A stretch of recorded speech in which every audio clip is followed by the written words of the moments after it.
दिनों केरला चर्चा में आया हुआ है 2025 में। वहाँ एक बीमारी फैली हुई है जिसे PAM कहा जाता है। इसे मैं भी आपको आगे क्लियर कर दूंगा कि क्या है।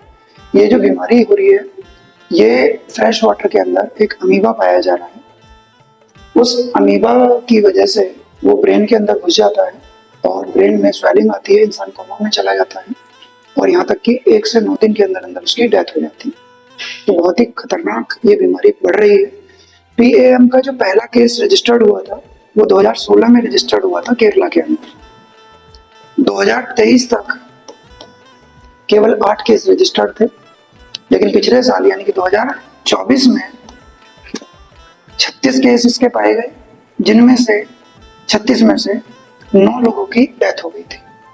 लेकिन 2025 में अगर देखें तो अकेले केरला में 69 केसेस आ चुके हैं और इनमें से 19 की डेथ हो चुकी है। और सिर्फ सितंबर में 69 में से 24 केसेस सितंबर में ही पाए गए। समझते हैं इसे डिटेल। ये बीमारी जिस अमीबा की वजह से हो रही है उसका नाम नेग्लेरिया फॉलेरी है।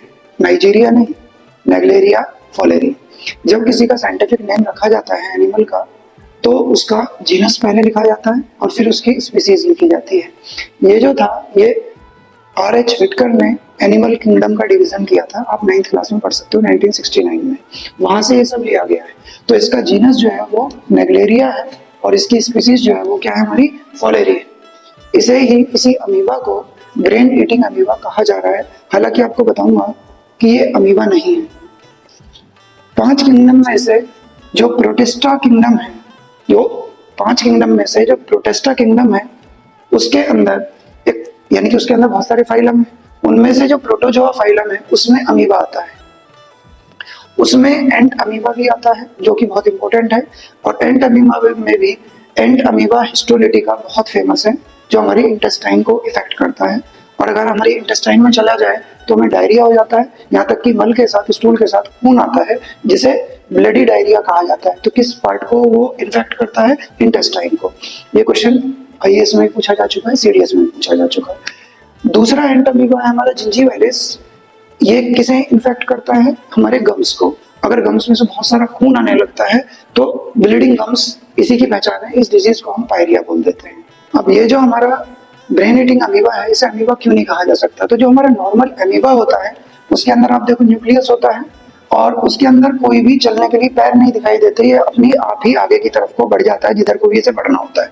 यानी कि इसके अंदर सूडोपोडिया पाया जाता है जिन्हें हम छद्म पैर भी कहते हैं। ये अमीबा की मेन पहचान है। लेकिन जो ब्रेन ईटिंग अमीबा है उसके अंदर ये पाए जाते हैं फ्लैजेलेट्स, यानी कि इसके पैर। तो जब फ्लैजेलेट पाए गए तो इसे अमीबा नहीं कहा जाता। तो ये नाम मिसलीडिंग है, एक्चुअली में ये अमीबा नहीं है।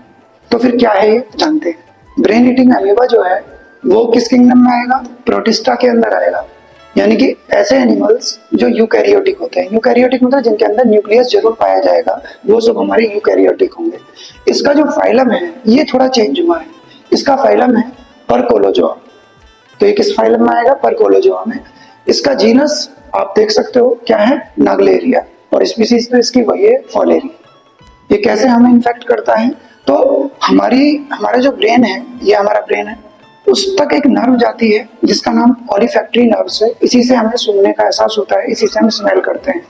तो जब भी हम अपने नॉस्ट्रिल्स को पानी से साफ करते हैं, फ्रेश वाटर हो या फिर कंटामिनेटेड हो, स्टैग्नेंट वाटर हो, उसमें अगर ये ब्रेन ईटिंग अमीबा है तो नाक के रास्ते हमारे इसके अंदर से होता हुआ वो ब्रेन तक पहुंच जाता है।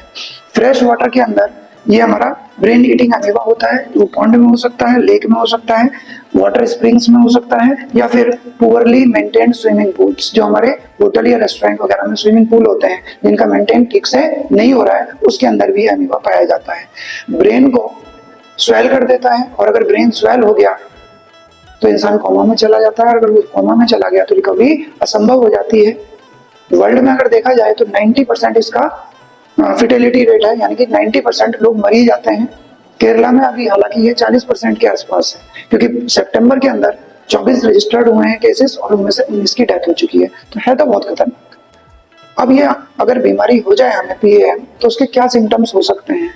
तो सिम्टम्स इसके कोई अलग से नहीं है। सबसे मेन चीज है स्वेलिंग आ जाती है ब्रेन के अंदर, हेडेक होना शुरू हो जाता है, फीवर आ जाता है, या फिर हेलुसिनेशन हो सकते हैं। हेलुसिनेशन का मतलब अरे वही आभास होना चीजों का कि कोई व्यक्ति है नहीं लेकिन हमें वो दिखने लगता है, इस चीज को हेलुसिनेशन कहा जाता है, क्योंकि ब्रेन ठीक से काम नहीं कर रहा है। इनिशियल स्टेज में पता ही नहीं चलता कि पेशेंट को ये बीमारी हो भी गई है। तो 2025 में और आने वाले 1-2 साल में बड़ा इंपॉर्टेंट रहने वाला है कॉम्पिटिशन्स के लिए, इंटरव्यू वगैरह में पूछा जा सकता है। तो अगला स्टेज क्या है कि इसकी टेस्टिंग कैसे होती है। तो इसमें एक प्रोसेस फॉलो किया जाता है जिसे लंबर पंक्चर कहा जाता है। इसमें जो पेशेंट है उसे झुका लिया जाता है और उसकी जो यहाँ रीढ़ की हड्डी है, बोन मैरो में से एक सैंपल ले लिया जाता है, स्पाइनल कॉर्ड में से।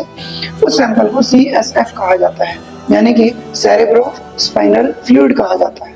इस सैंपल को कलेक्ट करने के बाद इस सैंपल का PCR किया जाता है, यानी कि पॉलीमरेनी चेन रिएक्शन कराई जाती है। इसी तरीके से कोविड का भी टेस्ट किया जाता है, उसमें भी PCR टेस्ट ही काम आता है। या फिर अगर वो ब्रेन में दिक्कत बता रहा है तो फिर उसकी ब्रेन एनालिसिस किया जाता है, इमेजिंग की जाती है या CT स्कैन किया जाता है। जब वो टेस्ट में पॉजिटिव पाया जाता है तो कंफर्म हो जाता है कि पेशेंट को PAM है। अब PAM की फुल फॉर्म भी बता देता हूँ। P का मतलब होता है प्राइमरी, A का मतलब है अमीबिक मेनिंजाइटिस। तो प्राइमरी अमीबिक मेनिंजाइटिस उसे हो चुका है। जब भी आप बायोलॉजी में कहीं पे ITIS देखो तो उसका मतलब होता है स्वेलिंग।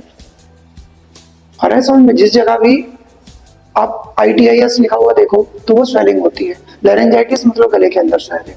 तो क्यों कहा जाता है इसे मेनिंजाइटिस? तो जो हमारा ब्रेन होता है उसे प्रोटेक्ट करने के लिए 3 लेयर होती हैं जिन्हें मेनिंजेस कहा जाता है, और इनमें स्वेलिंग आ जाए तो मेनिंजाइटिस कहा जाता है।